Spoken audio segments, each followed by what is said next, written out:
Sedulur, tahukah kamu, Kabupaten Bantul ditetapkan sebagai daerah lokus penanganan stunting di Indonesia pada tahun 2022 lalu. Angka stunting di Kabupaten Bantul pada tahun 2021 mencapai 19,10%. Namun di tahun 2022, angka tersebut berhasil turun menjadi 14,9%. Dari beberapa akar penyebab stunting, diketahui salah satunya yakni karena kondisi ibu hamil yang anemia disebabkan karena gaya hidup, kurangnya asupan nutrisi, dan lain sebagainya. Oleh karena itu, upaya preventif perlu dilakukan untuk mencegah munculnya kasus-kasus stunting baru di Kabupaten Bantul dengan membangun kesadaran para calon pengantin terkait pentingnya kesehatan pranikah. Jadi, kira-kira apa saja ya yang harus disiapkan sebelum menikah? Ini nih, yang calon pengantin wajib tahu. Kita akan ulas dalam sajian Ngopi Pagi. Ngobrol happy berbagi informasi, edisi Pasangan Cerdas Lahirkan Generasi Emas.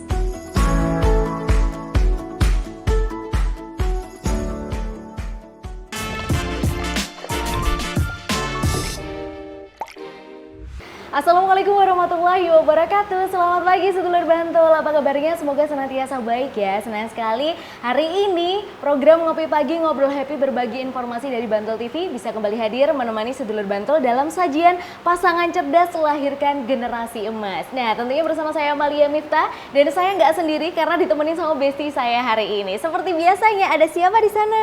Ya, bersama saya juga Galih Amindiah dan kita berdua juga sudah ditemani oleh seorang dokter yang cantik. Aduh, kita ditemenin sama dokter. Iya. Kok jadi deg-degan aku ya? Takut disuntik ya? Kalau dulu kan zaman kecil kan katanya gitu. Kalau mau ketemu Pak Dokter atau Bu Dokter tuh takut disuntik katanya. Iya. Gitu. Tapi kalau sekarang dokter sekarang itu baik-baik dan udah kelihatan kalau yang cewek-cewek pasti dokternya itu masih cantik-cantik dan kebanyakan sekarang masih muda-muda juga dan seperti dokter kita kali ini yang sudah datang di Ngopi Pagi ada Dr. Lailiana Diah Ardisinta selaku Direktur Rumah Sakit Umum Rahma Husada. Selamat pagi semuanya, wah semangat banget nih, pagi-pagi udah disapa oleh teman-teman yang cantik-cantik. Aduh, aku tersanjung. Tadi takut disuntik ya, padahal cita-cita anak-anak sekarang masih pengen jadi dokter. Biar bisa nyuntik kali ya. Dulu aku juga cita-citanya jadi dokter. Ya tapi semua cita-cita anak-anak ya. jadi dokter gitu ya. Kalau dulu Dokter Laili emang kecilnya juga cita-citanya jadi dokter juga. Kayaknya gitu juga deh ya. Tapi akhirnya kesampean. Kita aja yang gagal waktu itu ya. Nah, kita dokter yang lain aja lah. Oke, baik. Dokter Laili, hari ini kita punya satu tema yang menarik yang akan kita bahas mengenai pasangan cerdas lahirkan generasi emas. Nah, dari sudut pandang Dokter Laili, gimana sih peran calon pasangan muda nih untuk bisa menyiapkan generasi berkualitas ke depannya untuk Indonesia? Serius ya ini ya temanya. Iya, jadi mungkin dimulai dari kekhawatiran pemerintah ya, bahwa kita semua juga tentunya sudah memahami bahwa saat ini generasi cerdas itu sebetulnya tidak hanya ditentukan bagaimana dia sekolah, bagaimana dia dididik oleh orang tuanya, tapi bahkan jauh dari sebelum dia menempuh pendidikan formal pun itu bisa sangat berpengaruh terhadap kecerdasan dia di kemudian hari. Sehingga kalau misalnya kita mau menarik ke belakang lagi, tidak hanya 1000 hari pertama saat dia hidup sebagai seorang janin dan juga kemudian menjadi bayi dan menjadi seorang anak, tapi ternyata juga bergantung pada kualitas kesehatan dari bapak dan ibunya. Gitu. Kayak mana itu? Iya, jadi kadang-kadang kalau misalnya kita memperhatikan, mungkin ada beberapa riwayat penyakit yang ternyata pada calon ibu atau calon bapak jika ditemukan ternyata hal tersebut bisa muncul di anak tersebut atau mungkin di anak mereka, di keturunan mereka. Padahal di bapak atau di ibu itu tidak terekspresikan gejala atau mungkin kelainan kromosom atau mungkin genetik seperti itu. Tapi tidak diketahui gitu ya? Betul, karena kan kalau misalnya dia mungkin sifatnya hanya sebuah carrier atau hanya pembawa kan tidak terekspresikan dan tidak ada kelainannya. Tapi begitu ada genetik yang ketemu, kemudian mereka mempunyai keturunan, nah keturunannya bisa saja terjadi kelainan. Itu mungkin hal yang serius ya terkait dengan genetik, tapi yang terpenting untuk terkait gizi pun, kalau misalnya pasangan muda tidak memperhatikan gizinya dari awal, terutama untuk ibu perempuan, nanti ketika dia mengandung dan memiliki anak, tentunya anak tersebut juga akan mengalami kekurangan nutrisi, seperti itu. Oh, berarti harus disiapkannya jauh dari sebelum menikah ya? Betul. Bahkan seperti itu ya? Betul. Jadi kalau untuk pasangan yang akan menikah itu kira-kira apa aja sih yang perlu dipersiapkan mereka? Tentunya calonnya dulu harus ada. Aduh, gimana ini? Kita kayaknya belum termasuk ya dalam kategori yang mau menikah ya. Ini kayaknya menjurus sih soalnya pertanyaan tentang itu. Iya, jadi sebetulnya ketika kita mau menikah, persiapannya bukan hanya calonnya ada atau enggak itu, kemudian kita juga harus mempersiapkan mental, kemudian bagaimana kita persiapan dengan keluarga, dan tentunya juga persiapan kesehatan. Nah, mungkin di kalangan masyarakat belum terlalu populer terkait dengan persiapan kesehatan ini, tapi sebetulnya pemerintah sudah sangat proaktif untuk memberikan layanan pemeriksaan kesehatan sebelum pernikahan. Jadi ada yang istilahnya catin ya, pemeriksaan catin atau calon pengantin, yang biasanya itu sudah terintegrasikan dilakukan di puskesmas atau di pusat kesehatan masyarakat. Nanti calon pasangan itu akan mengalami melakukan sejumlah pemeriksaan, diantaranya pemeriksaan status gizinya, kemudian tanda-tanda vitalnya, kemudian nanti akan dicek juga bagaimana profil status nutrisinya, bisa dilihat dari lingkar lengan atasnya, kemudian dari berat badan dan tinggi badannya, kemudian pemeriksaan darah, laboratorium sederhana, dan juga nanti ada wawancara, yang mana di wawancara tersebut bisa digali. Nah, kira-kira ada nggak kemungkinan-kemungkinan riwayat genetik di suatu keluarga yang nantinya bisa berpotensi mungkin muncul atau seperti yang saya jelaskan tadi, bisa menurun kepada calon keturunannya. Dan satu hal lagi yang paling penting sebetulnya sekarang ini mungkin yang mungkin belum terlalu populer ya, yaitu pemeriksaan terkait dengan kesehatan reproduksi. Gitu. Itu tapi memang sudah menjadi bagian dari pemeriksaan catin itu atau saat ini belum?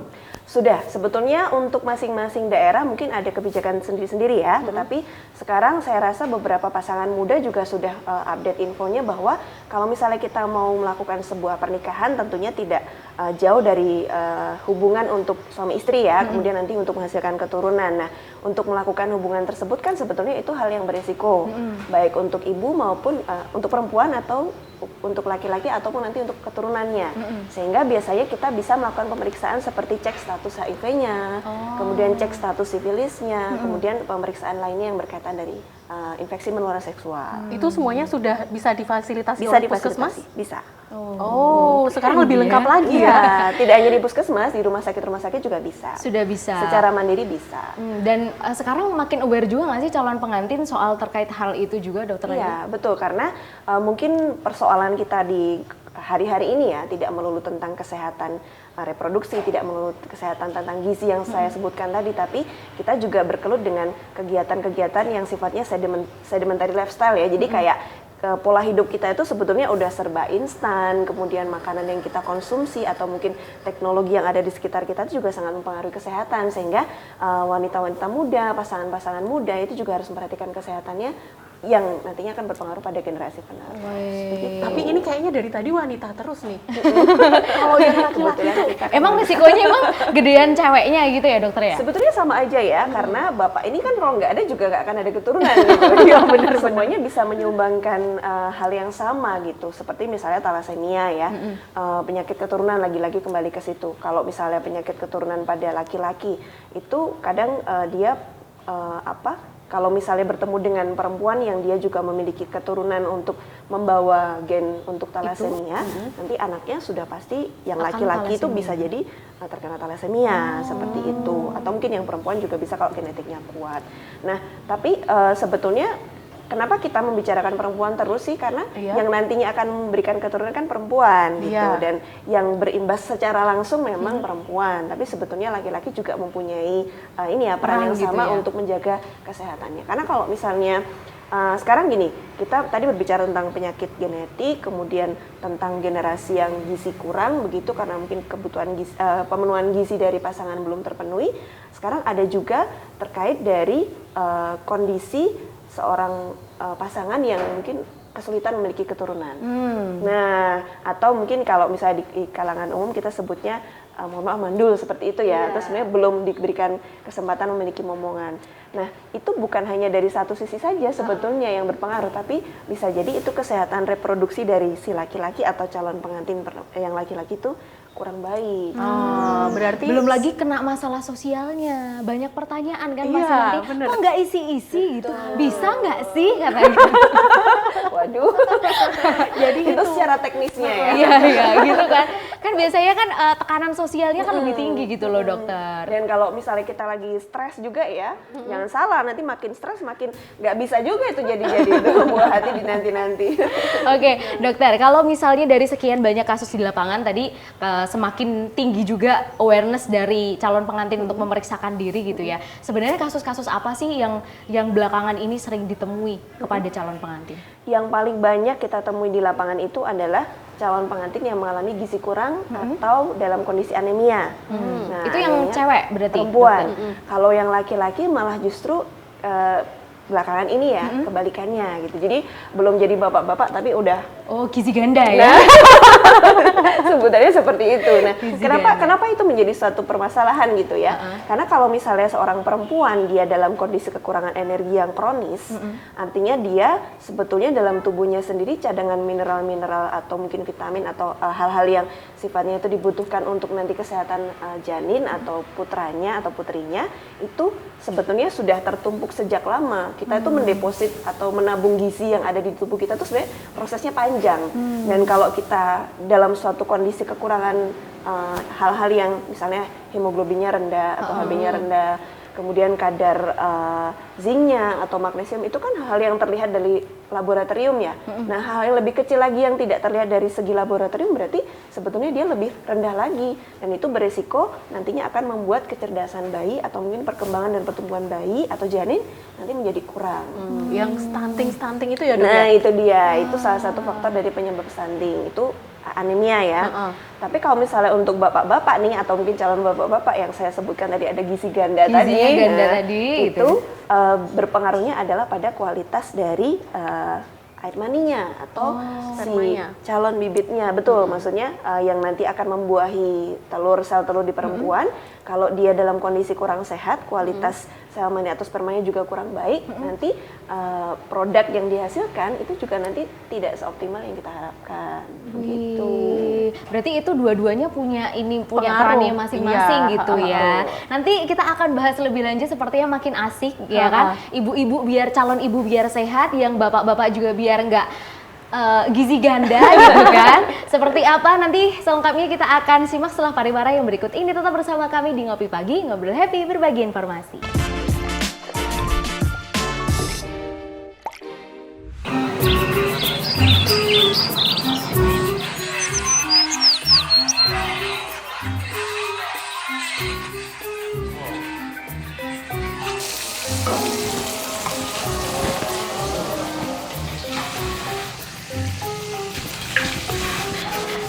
Kulanang mau ki nendi yo?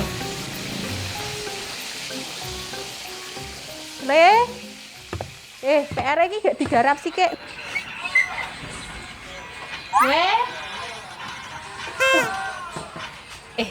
PR-nya udah dikerjain belum? Kok malah mainan HP ini piye piye? Oh, juga lupa Kak. Ya udah, sekarang ngerjain PR dulu, mainan HP-nya nanti lagi ya. Ora dolanan HP wae, marah-marah yang anake iki lho. Mami sayang, lakukan wis kerja. Saiki wayahe aku seren, Mami. Aku ki ora seren ket mau esuk tekan saiki. Wis kae anake diajari lek gara PR. Lah kan kuwi wis tugasmu, Mi, ngaso anak. Aku golek duit, bagi-bagi. Musuh anak kuwi ora ming tanggung jawabe aku dhewe, kuwi tanggung jawabe kabeh, tanggung jawabe wong loro. Ora kok ming seneng lek gawe tok. Wah, Jan. Wah, RT. Contoh jos tenan iki. Contoh keluarga yang sangat dinamis yo ngene iki. Lagi do bahas apa e? Lah niki lho Pak RT, bapakne niku. Namung kula kan marahi anake nggarap PR. Lah kok sedina niku mung dolanan HP terus. Lah suami niku tugasnya kan mencari nafkah, Pak. Gandeng sakniki dina Minggu, kula istirahat riyin. Nek kula dadi suami pun sampun oke to, Pak. Oh alah, Met. Jeneng anakku ya tanggung jawab bersama. Ojo tok pasake bojomu tok. Nyale penak. Kowe iki ya kudu berperan. Anake dikandani ngarep PR kono. Dikancani, dijak ngobrol, dijak dolanan bareng ya kowe pas prei ngono lho. Ben hubungan kedekatane antara anak karo bapake padha karo kedekatane anak karo ibune. Ngono kuwi lho, Met. Nggih, Pak. Paham. Kula kinten niku anak nembe setunggal sing didik bojo kula. sampun merantasi. Ngoten lho, Pak. Lah nek ngono tambah siji meneh ayo, Pak. Let's go.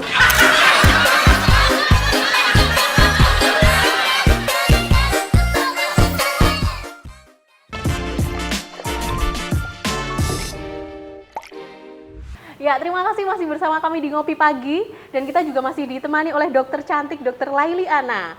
Nah, sebelum kita ngobrol-ngobrol lagi nih, kita minum dulu. Boleh. Dokter Laili, silahkan Dokter Laili, kita ngopi dulu sebelum kita lanjutin ngobrolnya lagi.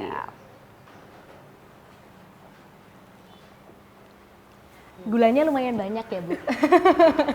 Iya, seger.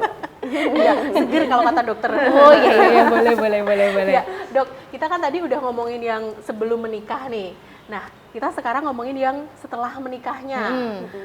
Jadi kalau misal nih kalau udah terlanjur itu gimana, Dok? Nanti Terlanjur apa nih? Terlanjur cinta.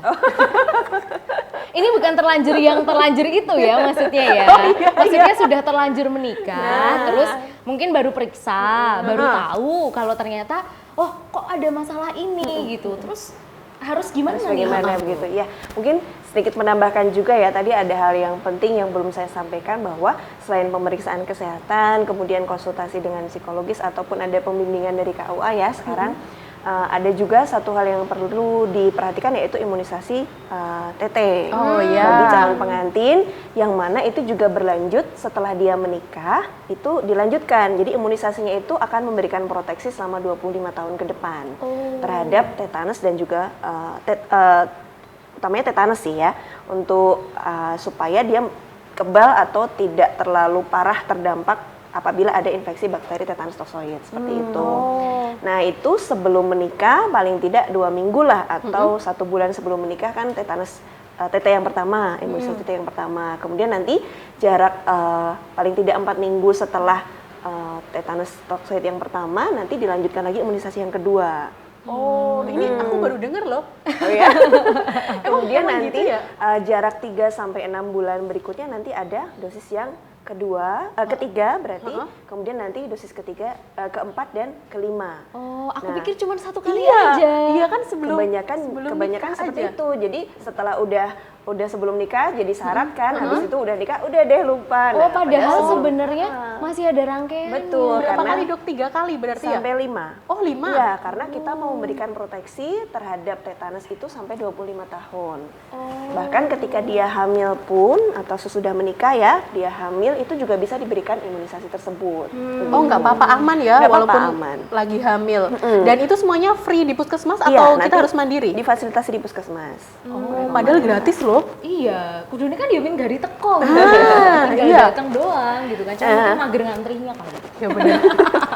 Nah, selain dari terkait dengan imunisasi tersebut, ada juga yang perlu kita perhatikan apabila kita sudah terlanjur menikah, kemudian ternyata dalam pemeriksaan atau mungkin dalam perjalanan menemukan permasalahan kesehatan, itu nanti akan ditindaklanjuti lebih lanjut dengan pemeriksaan laboratorium yang lebih spesifik lagi, dan mungkin akan dirujuk ke rumah sakit untuk mendapatkan konsultasi atau pemeriksaan lebih lanjut oleh dokter kandungan.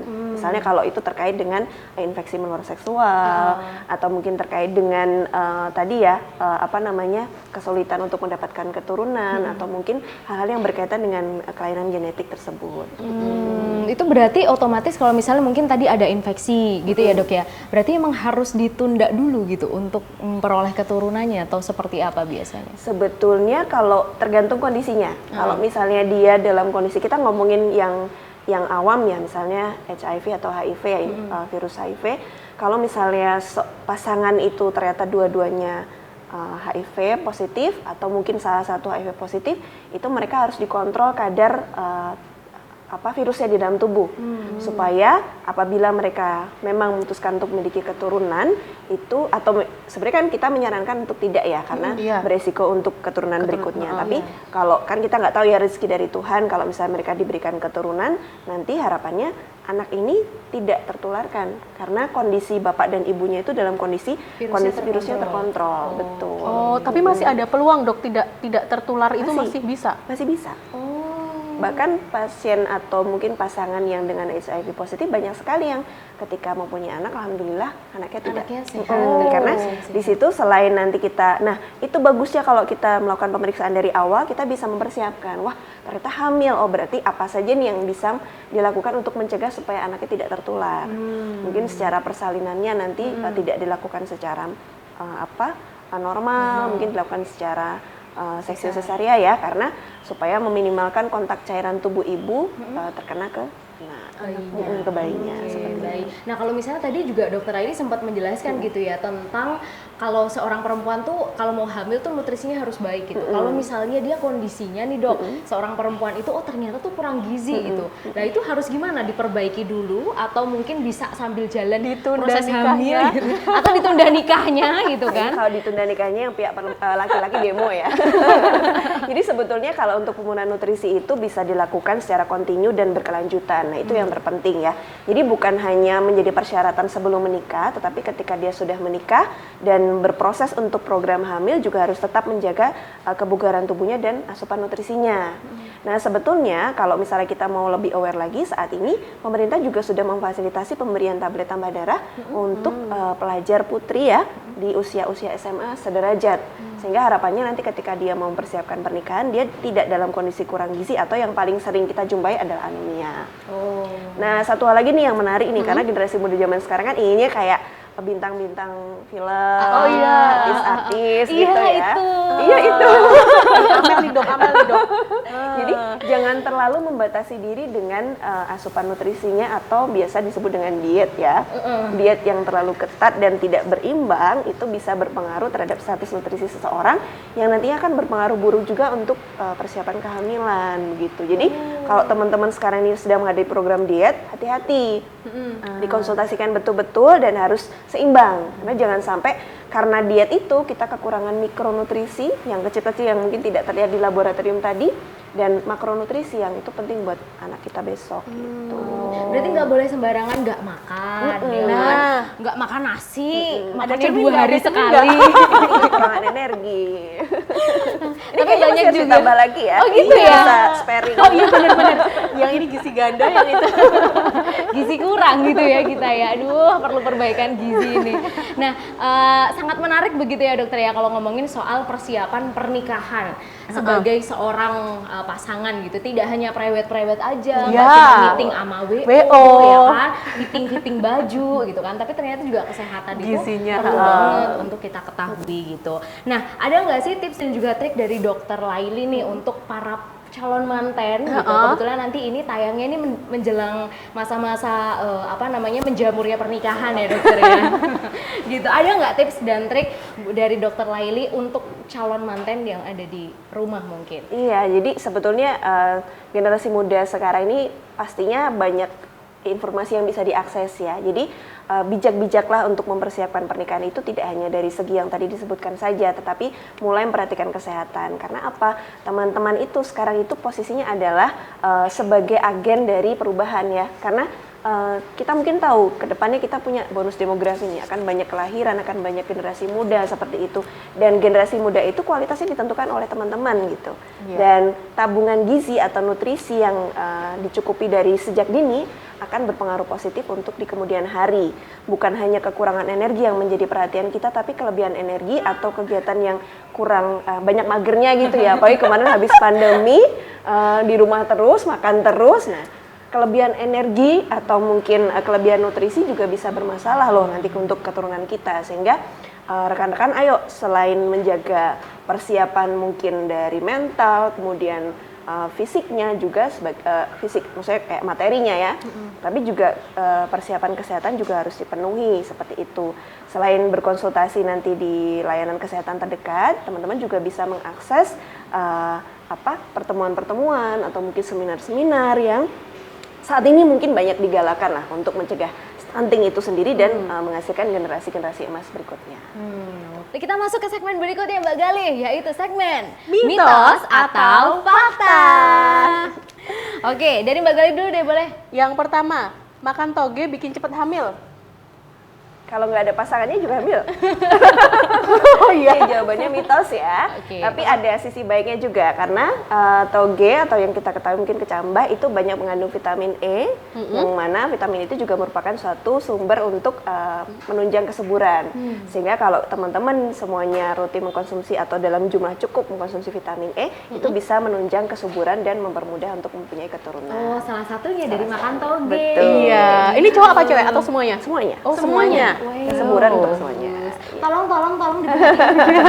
Oke, baik. Yang kedua, pertanyaannya dari Amel. Oke. Orang hamil tuh katanya nggak boleh pakai heels, mitos atau fakta sih dokter? Jawabannya sebetulnya mitos ya, tapi mungkin untuk penggunaan heels itu disesuaikan juga. Karena kalau kondisi hamilnya masih muda kan nggak terlalu berat ya, tapi kalau kondisi hamilnya sudah besar, kadang untuk jalan tanpa mengenakan alas kaki aja kita udah terlalu berat gitu, apalagi menggunakan heels. Nah, Iya. jadi sebetulnya itu sesuai dengan kebutuhan teman-teman. Pastikan penggunaan heels itu membuat nyaman dan tidak membuat punggungnya sakit. Dan aman juga ya nanti. Aman. Kan kalau Kecengklok ya, sampai kecengklok nanti guys. jatuh. Bantulnya keluar ini. Oh iya, aku bingung kecengklok apa sih bahasa Indonesia ya?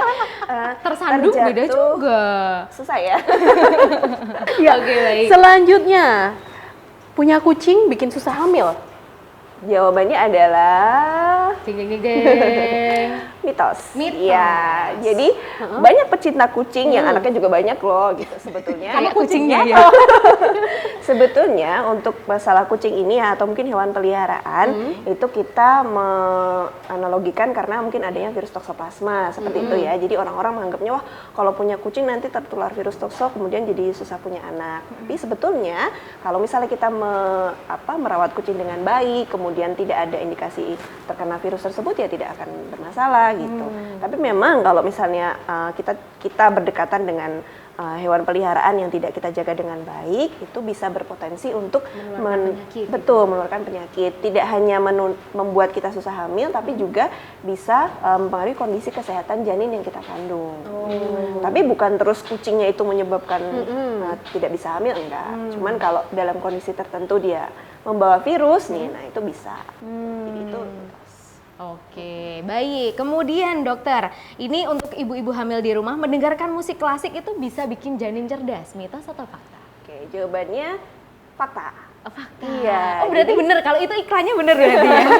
Jadi sebetulnya ketika kita memberikan stimulus kepada janin dari semenjak 1000 hari pertama dia hidup di dunia ini itu kita akan melatih janin tersebut untuk lebih terstimulasi dalam hal-hal yang di luar. Jadi misalnya bisa menstimulus sarafnya, perkembangan sarafnya jadi lebih sensitif, jadi lebih proaktif seperti itu. Jadi kalau misalnya kita memberikan respon-respon yang positif, nanti perkembangan sarafnya akan lancar dan kedepannya akan mengaruhi kecerdasan dari janin, bayi. Seperti itu. Oke, berarti si dek bayi ini sebenarnya udah bisa berinteraksi juga ya dokter ya? Betul, makanya 1000 hari pertama kehidupan harus benar dijaga dengan optimal.